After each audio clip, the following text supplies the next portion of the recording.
আসসালামু আলাইকুম, কেমন আছেন সবাই? আজকে অনেকগুলো গোশ দিয়ে হচ্ছে বিট চপ বানানো হবে, তাই এই যে গোশগুলো নিয়ে নিয়েছি আমি কতগুলো একবার গরুর গোশের বিট চপ। এটা খেতে কিন্তু অনেকই মজা। আর এখন হচ্ছে বুটের ডাল দিয়ে দিবে,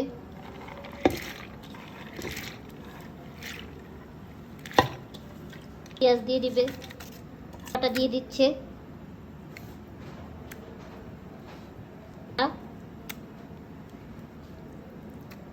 আদা বাটা,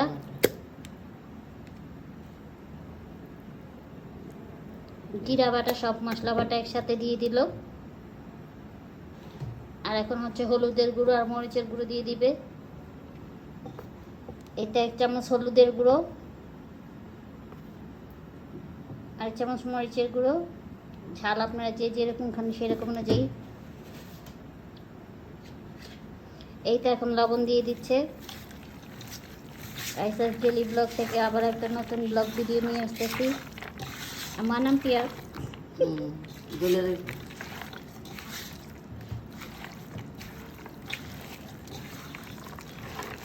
একটা গান এখানে চাল দিলে তো পুরো খিচুড়ি হয়ে যেত। একটু বেশি ডাল কম, বুটের ডাল কম। এইটা এখন হচ্ছে পানি দিয়ে দিচ্ছে।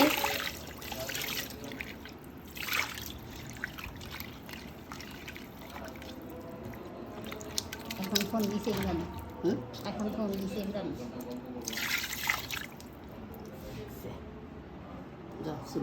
এটা এখন চুলায় যাবে, এটার কিন্তু আরো প্রসেসিং আছে। সবটা রেডি হয়ে যাবে। এখন বাটা পেঁয়াজ কাঁচামরিচ একসাথে দিয়ে দিচ্ছে,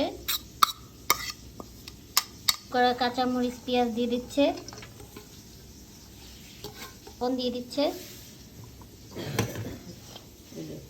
জিরের গুঁড়ো দিয়ে দিচ্ছে, সামান্য জিরের গুঁড়ো দিয়ে দিবে, ভাজা জিরের গুঁড়ো।